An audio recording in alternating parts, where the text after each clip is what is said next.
Hello and welcome to K-RST The Pinecast, local stories for entertainment during long guild shifts or curing homesickness while you're exploring the wastes. I am your host BeeeBerry, and I'm excited to bring you an extended show today. Stay tuned for our regular segments Upper Crust and Murmurations, music from my bunker that captures the soul of Pinecrest, plus an exclusive interview with Governor ApplePieComb. To start off, this song is dedicated to Accountant and the rest of the city's official economists who work so hard to make all our amazing guilds possible. I hope it brings you all a little extra joy while you're dealing with the paperwork.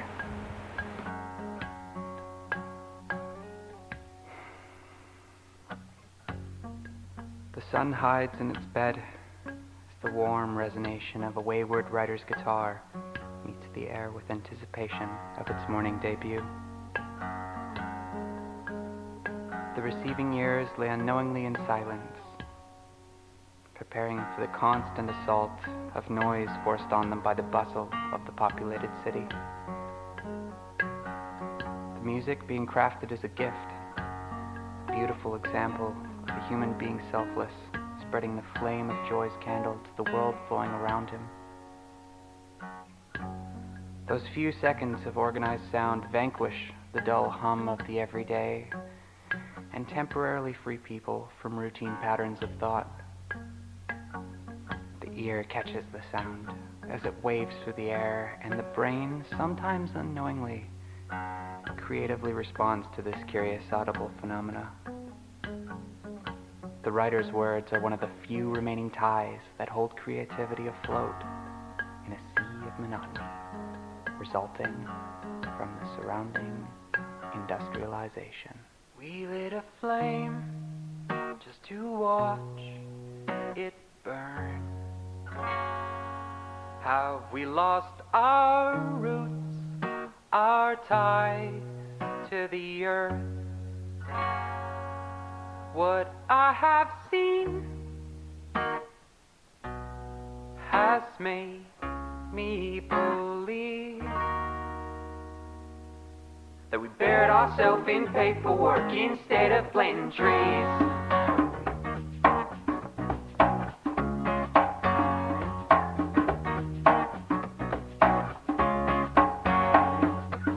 Kick back, relax, buddy, don't have a heart attack.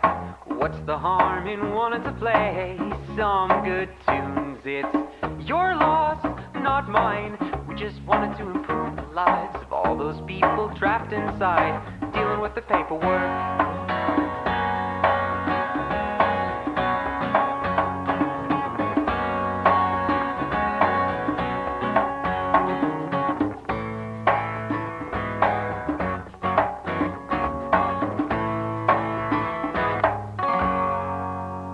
There are rules that appeared in place in our minds, and in there they stay. It's in our heads.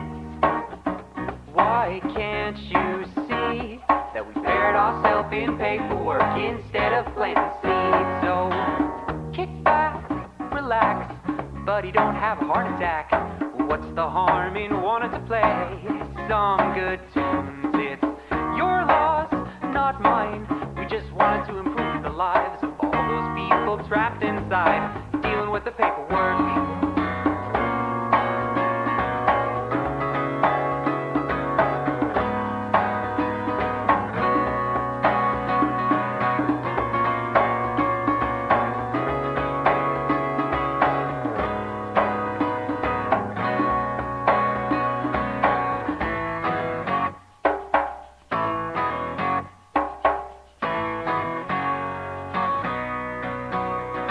Hauled our souls through the dull and plain, where every day felt exactly the same. We've taught our hands the discipline to spread love to the streets, so don't bother us with paperwork. Instead, go plant some trees. So kick back, relax, buddy, don't have a heart attack.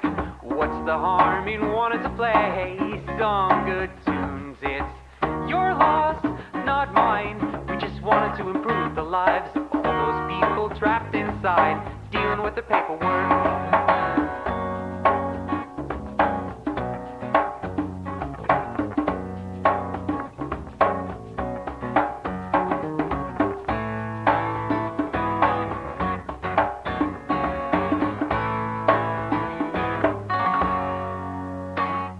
We buried ourselves in paperwork instead of planting trees. Buried ourselves in paperwork instead of planting seeds. We buried ourselves in paperwork instead of being free. And isn't it wonderful that in Pinecrest we can have both? That was Paperwork by Fish in a Birdcage. If you liked it, then show your guild's economists some appreciation today. Up next, we bring you Upper Crest, updates on the Crest economy leaderboards, and local economic news. Assay Advanced have shot to the top 3 by every measure of wealth by providing the precious metals required for radiation-resistant suits and quality armor. They've outpaced BS Security and the Artist Guild, who remain some of the richest guilds by raw count. Besides the new economic powerhouse on the block, Acme, Polaris, and Artificer Circuits remain richest guilds per capita. The Willow Quartz Vault was boosted to 3rd richest per capita after they hosted the beautiful wedding of Zelkari and Eliza yesterday afternoon. Congratulations to the happy couple. John Company has pulled themselves out of the negative following their first horse racing event yesterday. The Jar Bar and Pigs Pranks businesses are now the only 2 guilds which have lost money since forming, but both are operating on small-scale budgets, so this kind of fluctuation is to be expected. In economic news, our hardworking mining guilds have pulled us out of the iron and diamond shortage. The government advises all citizens to take advantage and acquire diamond armor and radiation suits when they can. The central market has almost entirely pulled out of economic activity. They will continue to buy the materials needed to complete construction of government buildings and public utilities until the city is complete, but are redirecting the majority of other transactions to guilds. Funds have been redirected to hire labor for completing these constructions, though some have voiced concerns about delayed payment in recent town hall meetings. Finally, we normally ignore the individual leaderboards in the interest of privacy, but I wanted to highlight a story of generosity from yesterday. The city's construction has gone forward at jaw-dropping speeds, thanks in large part to Mercade, leader and primary worker for the construction guild Mercadian Industries. During the town hall meeting last night, it was brought to attention that Mercade himself has been without a permanent home, using his time and money to build for others. Governor ApplePieComb and other heads of state thanked him deeply and encouraged citizens to show our appreciation with small tips where we could. Suddenly, donations as large as 1,000 crests shot Mercade hundreds of places up to 6th most wealthy citizen in Pinecrest. We at K-RST thank Mercade and all the other builders deeply for their invaluable work establishing our great city, and we thank all those who donated for making Pinecrest a place where everyone has a means to thrive. That's it for the Upper Crest. I'm BeeeBerry, and you're listening to K-RST The Pinecast. Continuing with the theme of community over competition, I wanted to share this song with you all. I hope it can do for you what it did for me back in the bunkers. Remind you that we aren't trying to be better than each other, we are trying to bring each other joy. This is Tho I'm A Tortoise by Madilyn Mei. My finger paints aren't great, but I still hang them on my fridge. Reminds me of the fun I had whenever I look at it. No, I am not Picasso or Da Vinci or who knows who. Though I am not the best by far, I sure like what I do. Alright guys, on your mark, get set! Slow down, take a nap, I'll catch up to you. Run laps around me, but we'll both burn out soon. The finish line's close and you've nothing to prove. And though I'm behind, I need a nap too. 'Cause though I'm a tortoise, I've nothing to prove. Though I'm a tortoise, I've nothing to prove.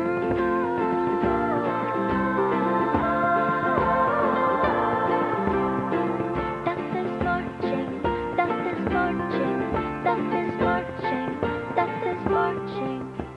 A slap on the wrist, a tomb made of stone, a casket awaiting the nap. We all end up 6 feet below. Bury me in my favorite hat. The medals I've won from the races I've run on display back home with my cat. We all end up 6 feet below, so why should we care about all that? I run my mouth and I will till I'm bald, and things may not be as before.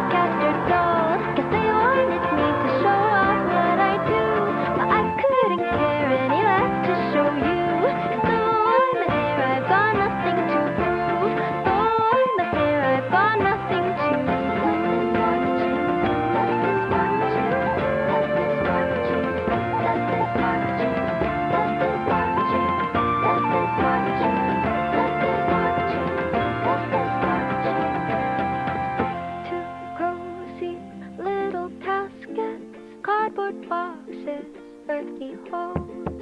Can I hang our favorite pictures on the walls of moss and mold? Death is marching, let us toward us. Nothing cares if you're broad, hook or bold. If I reach the end before you, will you lend your hand to hop? Will you lend your hand to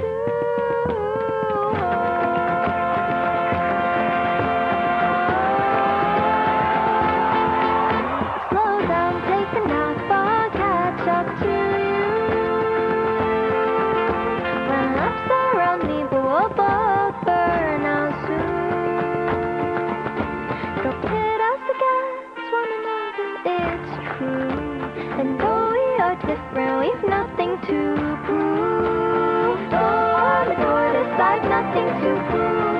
Though you're a hare, you've got nothing to prove. Though we are different, we've nothing to prove. Oh, though I'm a tortoise, I've nothing to prove. You're listening to K-RST The Pinecast. Up next is a live interview with Governor ApplePieComb, here with me today to speak about national security among rising international tensions and allegations of treason within Pinecrest. Thank you so much for making time to join me today, Governor. Yeah, thank you. To start our focus within Pinecrest, part of what makes me proud to be here are our values for freedom and choice, choosing what we want to do for work, negotiating our own hours and pay, our right to deny unfair contracts. If these values were not being followed, and someone did end up in an exploitative situation, would the government have jurisdiction to ensure fair labor practices? Very complicated question, for sure. I like this question. Fair labor practices are extremely important in Pinecrest. Obviously, we don't want anyone exploited, and we don't want anyone to feel like they're being scammed. But we also have to take into account accusations of unfair labor contracts, or contracts that maybe in the start were fair, and then they just kind of roll and become way worse over time. But overall, the government wants to make sure that everyone's having a fun experience, and we don't want people to have times in Pinecrest where they're like, oh, this is unfair, this contract's not good, I feel like I'm being scammed, I feel like I'm being used. And so in those situations where there's a very, very prominent good and bad, or I'm being exploited and this is the exploiter, we as the government try to help at any time, which it really depends on the person. We don't have a set in stone punishment, because each contract is very different from each other. And those contracts could be material, could be services, could be labor, labor is just all those things, but could be literally anything. A contract could be literally anything. And that's why the government is there to help. And we try our best to get the most fair and just punishment or resolution to the problems. And on a case-to-case basis, that's very understanding. So now, for anyone who hasn't heard, Wheelwright's WAXL station broadcast a news segment yesterday describing exploitative labor practices, which they termed slave labor, going on at CRIT, the opposite of the market socialism we all have here in Pinecrest. An anonymous informant also told them that this labor was traded using crests, suggesting there is a citizen or group of citizens in Pinecrest who are funneling resources into CRIT. So my first question regarding that is it within Pinecrest jurisdiction to enforce norms or get involved with a case in another nation if these people involve dual citizenship? Dual citizenship? Well, international problems that we have in Pinecrest is always going to, like, international things in Civ, in Pinecrest, in Crit, in all the nations in this island, it's always going to be a problem. We're always going to have a problem, and people are always going to have miscommunication of like, oh, this happened this way, this happened that way, right? And so it will lead to problems down the road. But with international trade, we've been trying to not have that much exchange between nations. We're very much a self-reliant government, and or nation where everyone in that government or in this nation is making the materials for that nation. I guess, stories that I've heard of Crit and what I've heard of slave labor, I cannot confirm nor deny that. Of course. I was not there. Crit is very, to my knowledge, very secretive with what they've been going on, and I respect their secrecy. I don't go over there. I'm just focusing on Pinecrest, right? But if these were true, if these accusations were true, international trade is not encouraged in Pinecrest at all because of the miscommunications that we can get inside from those deals. And this type of market and this type of system is very, very new to people. Very new. And so people will take that as if, let's say, a guild or a company goes out and buys from an international place, right? That is not Pinecrest doing that trade. Right. Which is a very big issue that people have to understand. Like, that's not Pinecrest doing that. That is that company inside of Pinecrest, their own identity that is associated with Pinecrest, but doesn't have Pinecrest's wishes in mind, right? And they do that trade.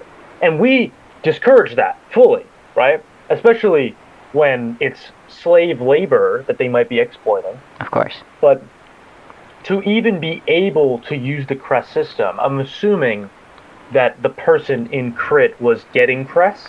Is that right? That's what it sounds like. The details on WAXL were pretty vague. Okay. If they were receiving Crest, that is impossible for two reasons. One, we do not accept dual citizenships, and it's like, okay, why does that matter?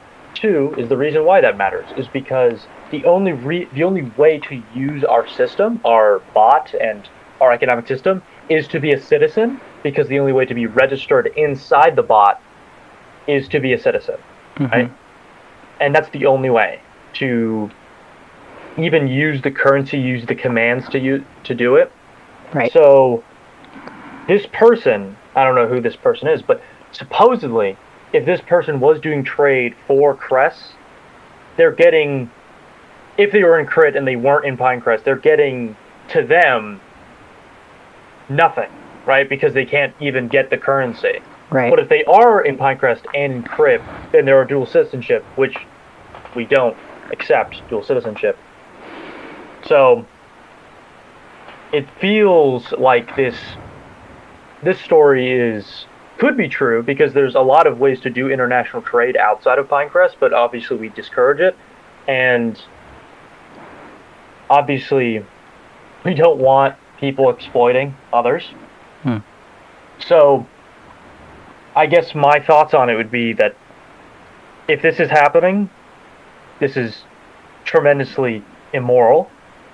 But if this isn't happening, for those reasons I said, then this may just be a rumor. That's not true. Of course. That leaves two possibilities open in my mind, one of which is someone is dishonestly saying they are only a Pinecrest citizen now, but secretly continuing to work with another nation, Crit in this case. Yeah. Or there are multiple such people, and they are trading Crest between them, acting like it's transactions for something else. In either case, that means that there are people involving themselves, if it's true. Assuming it is true, that means there's people involving themselves in other nations while claiming to be solely Pinecrest citizens. In that case, does our government have the ability or desire to revoke their Pinecrest citizenship, or what would be the plan if that turned out to be proven? If it turned out to be true, obviously these people would get a firm talking to, but we would most likely, depending on the scenario with the person, if it was a miscommunication of just they are talking, be like, hey, stop that, and don't be in like these other nations. Or if it is a very severe case of them actually exploiting people, or they're just lying on Pinecrest's name, we'll probably just de-roll them or take them out of the nation, because they're obviously not helping the whole as a community and trying to smear a name that has done nothing. Right? Right. On a slightly related note in terms of safety, is there an emergency response plan in the case of an invasion, either from other nations or the monsters from the wastes or encroaching radiation? Is there a national emergency response plan, or is this something citizens should be planning for themselves? Depending on the scenario, I think if it's like the zombies or those weird, tall, stalker-looking things, those in itself are very easy to kill, even though like they do like maybe 1 to 2 hearts of damage, and those are so easily attackable, so they're not really a threat. We don't really have a plan for them because there's not been a swarm of them, nor is there going to be a plan of a swarm or anything that we know of. But with war and international conflict, we really have a policy to not try to engage, or if people are trying to come with us with help, we try to really stay neutral and back out from those things, because having some step into a direction with a nation will just lead everyone an excuse to then target us for some reason. But with war, specifically at Pinecrest, like it is official, like, oh, this person wants to go to war with us, we are not one to instigate or to initiate the war. We are most likely in war to come to us, right? We are trying to publicly state that we will defend ourselves. Of course, we will defend ourselves, but we will not instigate or try to make another nation fight us, or try to fight them, or kill them, right? Because there's no reason. I have no reason to. I like all the nations. So that is to say, from your personal perspective, you can confirm that we are in neutral relations in the ongoing conflict between other nations.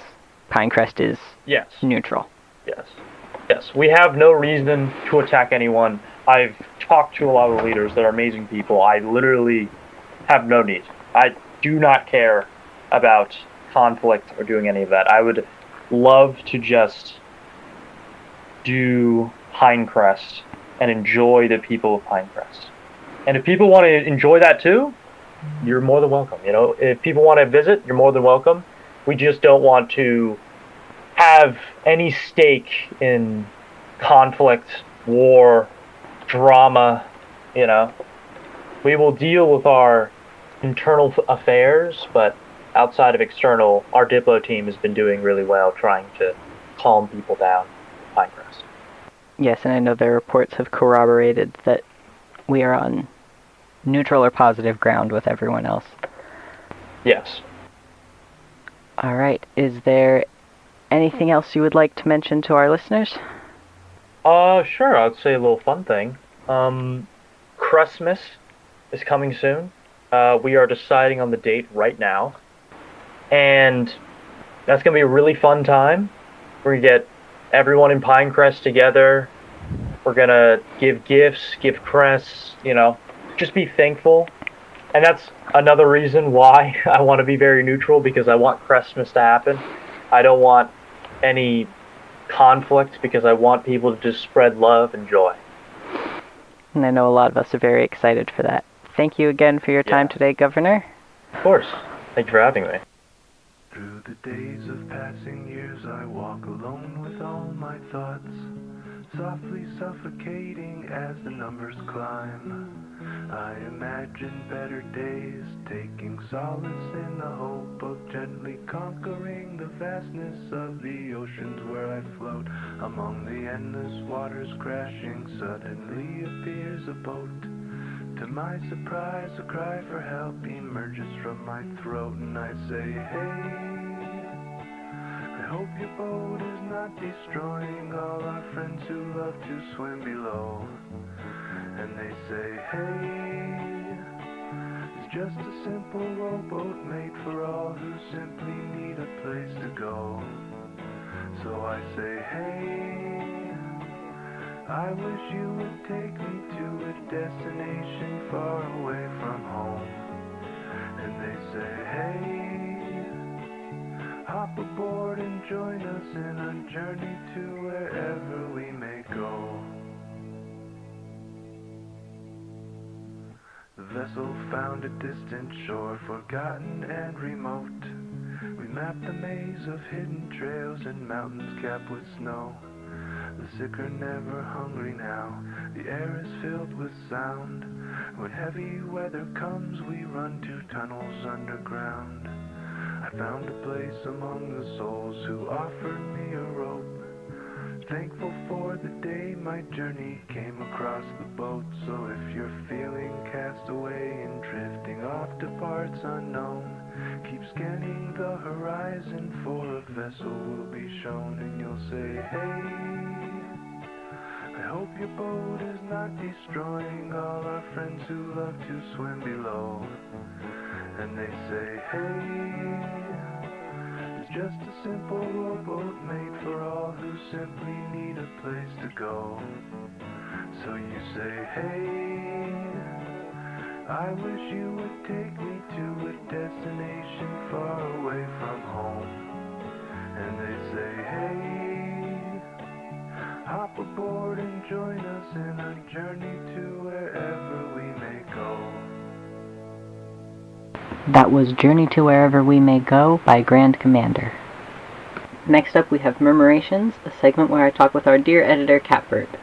Today we're going to be discussing your discoveries about the creatures appearing across the island, which I know has you struggling a little more than us here in town. You've been doing important work classifying them along your songbirds expeditions, I understand. Can you tell us about what you've found, the different types you've sorted out? Alright, so for the most part, it seems that there's about 6 different types of monsters. I personally have only run into 5 of the 6, and I've only gotten second-hand accounts of the 6th monster. First off, we have the long one. Lots of different things I heard people shouting out across Pinecrest, like it's a stick figure, it's a tree thing, it's long. You will be able to recognize it with the moment you see it. The thing's about 4 times the height of your average Pinecrestian. And it is quite slow, it is quite quiet, but quite noticeable if you look towards the horizon. Next up, we've got the little one that flies around. People say it looks like a flying baby. It does indeed. It is small, but it is very quick in exchange, and quite ugly, if you ask me. Agreed. And then next up would be this hopping thing. This kind of shadowy figure, similar to the tree thing's coloration, but it's very squat. It's about a person's height. It's a little lumpy and floppy. It's got 1 leg. I'm not sure what it does. Thankfully, it's a bit hindered by the hopping, but I didn't want to stick around to find out what that thing does when it gets a hold of a person. Of course. Next would be the zombie. So, the thing with zombies, they have so many different capabilities, so many different forms. After I released my monster manual, it was reported to me by a fellow citizen that they spotted a significantly larger version of this creature. They said it was about twice the height of a person. If you see any shambling person. Give them a second look. They also have this, I'm not sure what sort of growth is erupting from them, but they have a purplish something. Perhaps it's a crystal, perhaps it's a plant, I can't tell from where I was standing when I witnessed them. Larger ones have been seen, so keep an eye out for that. And the next on the list would be the Wheezing, which is probably the coolest name that any of them have. Unsure. This is one that you encountered. That first time that they were really coming into town and everyone was running around yelling this and that, someone mentioned one of them being invisible, which I wanted more information on, obviously. I followed them a little bit out of town, and they took me down a tunnel. The whole way down, we heard some horrible kind of wheezing, rasping, breathing, and just like they said, I couldn't see anything down there, but I saw the person get hit, and I am not a fighter, I am a farmer, so I got out of there. Right, very wise choice as far as I'm concerned. I have not had the misfortune of encountering the Wheezing quite yet, but if I do, I know I will not be having a great time. So, that one I only saw underground. I know some people say they appear more in the city, some people say they appear more in the woods, sometimes during the day, sometimes at night. Do you know anything specific about when and where they appear? That is a tricky one. It seems like they, aside from the past few days, have pretty much the gamut on every single space possible. It seems as though most of them come out at night, but as far as I've observed, I have observed several monsters perfectly fine in the daytime. I know that there are reports of zombies burning in the sunlight. I have not yet to witness that myself. But the flying babies, I took a trip to the Grimwood Fair from Pinecrest, and on my way there we passed by the city, and as we passed by, there were several, a large abundance, very plain to see in the sunlight of those flying children, meandering about, just waiting for us to pass by. So the light is not necessarily your friend. I think making sure that your town is well lit at night is a good move to ensure that nothing's hiding in the corners. However, some of these monsters are perfectly capable of operating in the day. I haven't seen any of the creatures, I don't think, since the fair day. Have I just been lucky? Maybe it's because I haven't traveled since? Or do you think there's something going on with their patterns? I don't know. I will admit that this concerns me. You know, it was a big barrage of these beasts, you know, out in the wilderness and encroaching on the cities. I mean, there's reports from everywhere. People were getting injured, people were dying, resources were spent to vanquish these things, and then they're gone. And now we're having reports of animals behaving strangely. I've heard reports of cows suddenly targeting people. And it seems that people haven't been able to shake them out of it. I'm giving him a good smack on the noggin. But, like, what sort of implications does that hold, right? Like, these creatures appeared. Who knows what they left behind, if they're irradiated, if they have some sort of mutation to them that is spreading among living things. That is highly concerning. I know that in the reports that were found, I believe it was Grimwood citizens as well as some Pinecrestians and maybe other groups, I'm not sure, located some old diaries and old journals that sort of detailed the discovery of these creatures. and I believe some sort of communication or almost something like a hive mind was noted as occurring between these creatures. So I personally do not feel safe despite their absence. In fact, that concerns me somehow deeper than if they had just been ambling about without reaction or action. So you believe they might be intelligently organizing themselves? Intelligently is an interesting term, but maybe they had just been observing us in the first few days after we came out of the bunkers. Maybe they had been taking stock of what we were, and then they came out to attack. And once they felt our retaliation, which was quite severe, they retreated. You know, it seems like it could be decently calculated, and so I would not feel safe. As haunting as that is, I want to make sure everyone listening has the full story that I know we were told in a recent town hall meeting, but those journals that were found by Grimwood, I believe are Babylonians, maybe a few others. Lonely Grove. Lonely Grove, yes. I would like us to review what these documents revealed about the creatures so that we can understand what we're dealing with. From my understanding, our far distant predecessors were experimenting with exposure to radiation. It was alluded to that us, the people who have been living in the vaults, those who escaped from the creatures to the vaults,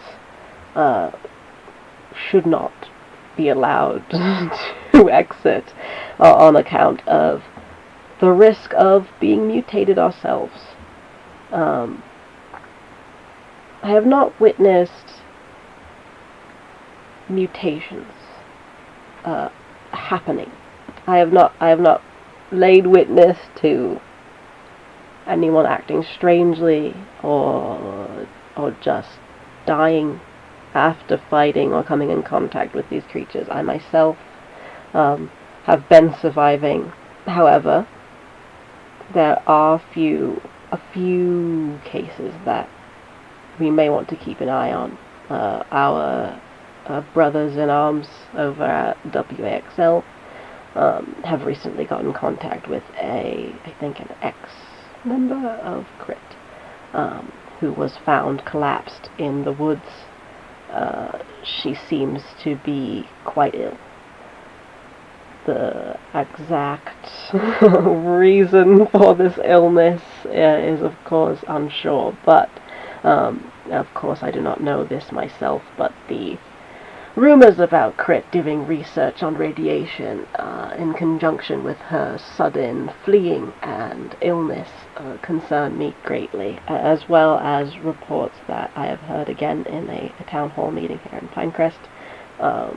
One of our lovely agronomists, Jag, the leader of the Agronomists Guild, in fact, quickly and briefly reported that they had heard secondhand that people had been noted to transform or mutate into these creatures while in the city. I know that the city is a large hub of radiation, and the amount of monsters that I witnessed walking past there even in the daytime is enough for me to at least be cautious. Maybe not fully believe the rumors coming out of the city, but be cautious of them. Right, and mutation or not, those field notes note, and I'm reading a quote from it, the subjects, meaning the monsters that escaped, have been spreading more radiation into the air. So mutation or not, there is risk of radiation poisoning, both from being in the radiation zones and potentially being around the creatures. So get your hands on a radiation suit as soon as possible. Yep. They're available in town. And since the monsters themselves potentially pose radiation risk, I would carry both a radiation suit and normal protective gear on you at all times, because the radiation suit protects against radiation, but not physical attacks. It's not very strong material itself. And vice versa for regular armor, right? Both of these are becoming more readily available in town. The mining guilds have been doing a great job getting us the necessary materials. Get your hands on them so you can be prepared for whatever it is these things are doing, because we don't know whether and when they'll come back. And if you or anyone you know starts showing strange symptoms, any strange symptoms, but the notes mention memory loss, delirium, increased aggression, let an official know so that we can have a full report, we can have all of the information. Is there anything else you want to share with our listeners, Catbird? Well, as Bee has told you here, please make efforts to gear up correctly. I would also recommend, because these creatures are dangerous, they're largely unknown, and they're very new to us. If they are to return, I would suggest that if you're traveling, maybe within your guild, try to agree upon a name for each of them, just so you don't, get confused or contribute to the pandemonium by yelling out all of these various things. In my monster manual, I compiled lists of things that I had heard and things that I had thought myself. So at least some of them are going to be, kind of universally understood. But I would definitely recommend, if you are going out with a squad, to kind of agree upon a name, agree upon formations, make sure to have very clear communication as to what you are doing, so you don't get jumped. Yes, and please, please, please travel in groups. Do not travel alone. And if you're going to leave the city, keep in contact with the diplomatic team. Please. Please. Any information you have is appreciated. We are continuing to become a safer and safer city. There's lots of rain cover if you haven't gotten a radiation suit yet, but please do that as soon as possible. Keep yourself safe, look out for each other, and we will see you on the next one, Catbird. Yep.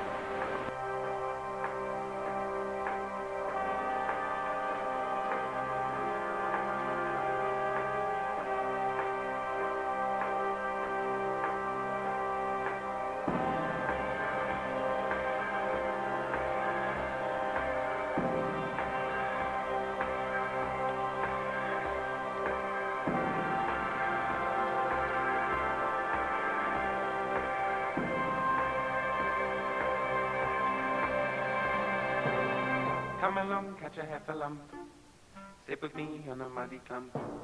We'll sing a song of days gone by. Run along now, don't be glum. Get you gone now, have some fun. Don't be long for the end is nigh. Don't let moments pass along and waste before your eyes. March with me in the forest grove. Come with me in the sliding toes, and never ask us why. Come, come, come, come, come along now. Run away from the humdrum. We'll go to a place that is safe from greed, anger, and boredom. We'll dance and sing till sundown, and peace with abandon. We'll sleep when the morning comes, and we'll rise by the sound of the bird song. We'll be here when the world slows down and the sunbeams fade away. Keeping time by a pendulum as the fabric starts to fray. There's no such thing as time to kill, nor time to throw away. So once for the bright sky, twice for the pigsty, thrice for another day. Come, come, come, come, come along now. Run away from the humdrum. We'll go to a place that is safe from greed, anger, and boredom. We'll dance and sing till sundown.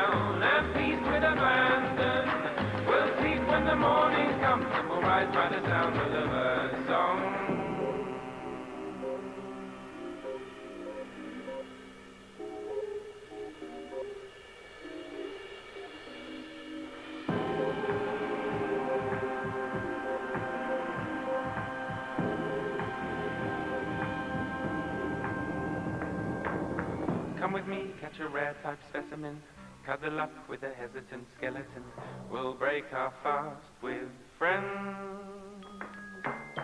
Once we're fed, we shall disappear rapidly. Many moons to the west of here and happily. Our journey never ends. Shut your ears when sirens sing. Tie armbands to your feet. Listen up and you won't go wrong again. Ride along on the verse of song and then get to where the two ends meet. Come, come, come, come, come along now. Run away from the humdrum. We'll go to a place that is safe from greed, anger and boredom. We'll dance and sing till sundown and feast with abandon.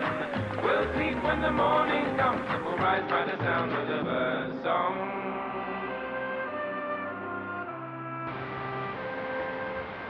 That was Cosmo Sheldrake's Come Along. That's it for today's broadcast. Thank you for listening. Stay safe, stay kind, and keep cresting it.